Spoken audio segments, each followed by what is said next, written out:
पहलगाम हमले के बाद जहां सबकी निगाहें टिकी हुई थी कि आखिर भारत कब पाकिस्तान को मुंहतोड़ जवाब देगा, उस बीच आज एक बड़ी खबर निकलकर सामने आ गई। भारत सरकार ने जातिगत जनगणना कराने का ऐलान कर दिया है। हालांकि विपक्ष इसे अपनी जीत के तौर पर ले रहा है, क्योंकि राहुल गांधी कई बार जातिगत जनगणना की बात कर चुके हैं। वैसे आप लोगों को पता होगा, बिहार में जातिगत जनगणना भी हुई। राजद और नीतीश की जब सरकार थी तो उस दौरान जातिगत जनगणना करवाई गई, लेकिन इस जनगणना का भी कहीं ना कहीं कोर्ट पर यह फैसला अटक गया, पूरी तरह से साफ नहीं हो पाया और उसके बाद से लगातार जातिगत जनगणना की मांग होती रही है। अब जातिगत जनगणना करवाई जाएगी। वजह सिर्फ ये नहीं है कि जातिगत जनगणना करवाई जा रही है, वजह यह भी है कि आखिर क्यों करवाई जा रही है। वैसे जनगणना आमतौर पर करवाई जाती रही है, लेकिन जातिगत जनगणना की बात करें तो अंग्रेजों के शासन में यानी 1931 में करवाई गई थी। उस समय तो ऐसे भी अंग्रेज जाति के आधार पर ही जितने भी भारत के लोग हैं उन्हें देखते थे, तो उस दौरान जातिगत जनगणना करवाई गई थी। और उसके बाद करीबन 94 सालों का लंबा वक्त बीता। कांग्रेस की सरकार थी, आई और गई, कई सरकार बनी, लेकिन इसके बावजूद भी जातिगत जनगणना नहीं करवाई गई। लेकिन मोदी सरकार ने एक नया निर्णय ले लिया है, जातिगत जनगणना करवाई जा रही है। जनगणना की अगर हम बात करें तो हर 10 साल में जनगणना करवाई जाती रही है।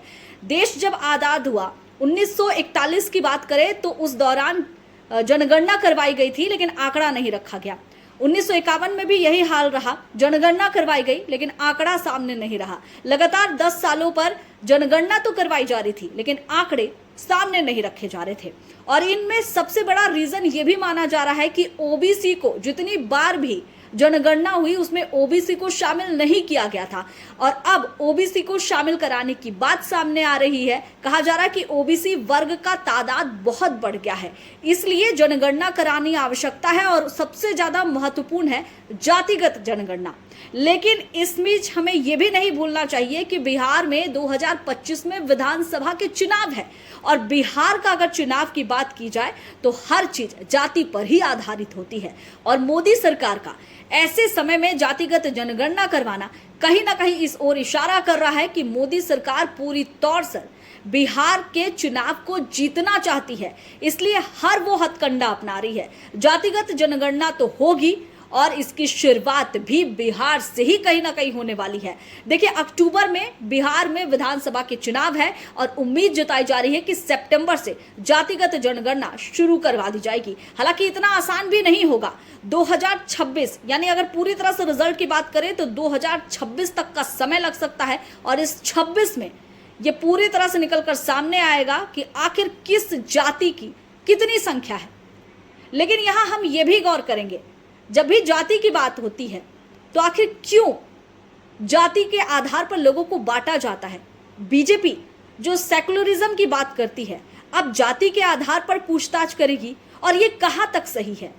हालांकि बीजेपी का अपना तर्क है। बीजेपी कह रही है कि हम जाति के आधार पर लोगों से बातचीत करेंगे, और सिर्फ इतना ही नहीं, मतलब जिसकी जितनी भागीदारी उसकी उतनी हिस्सेदारी। ये तो बार बार विपक्ष मांग करते रहा है, अब बीजेपी भी इसी एजेंडे पे चल गई है। लेकिन क्या इसे चुनाव के नजरिए से देखें, या सचमुच ऐसा करने से जो पिछड़ी जाती है उसे लाभ मिलेगा। कहा तो यह भी जा रहा है कि बीजेपी की पहली नीति अगड़ी जाति की रहा है, लेकिन जैसे जैसे समय बदला, मंडल आयोग में कई तरह के बदलाव किए गए, उसके बाद बीजेपी को यह रियलाइज हुआ कि सिर्फ अगड़ी जाति को लेकर चलने से नहीं होगा, इसमें पिछड़ी जातियों की भी जरूरत पड़ेगी। और इसका असर राम मंदिर यानी अयोध्या के निर्माण के दौरान भी हमने देखा है कि किस तरह से एकजुटता की बात कही गई थी, और इसी के आधार पर अयोध्या में राम मंदिर का निर्माण हुआ है। तो अगर हम ओवरऑल हर चीज को ले तो कहीं ना कहीं चुनाव से ही ये जुड़ता हुआ नजर आ रहा है। लेकिन इन सब के बीच क्या पहलगाम हमले के दौरान केंद्र सरकार का जातिगत जनगणना को लेकर फैसला करना सही है? मेरा ये वीडियो आपको कैसा लगा, कमेंट करके जरूर बताइएगा।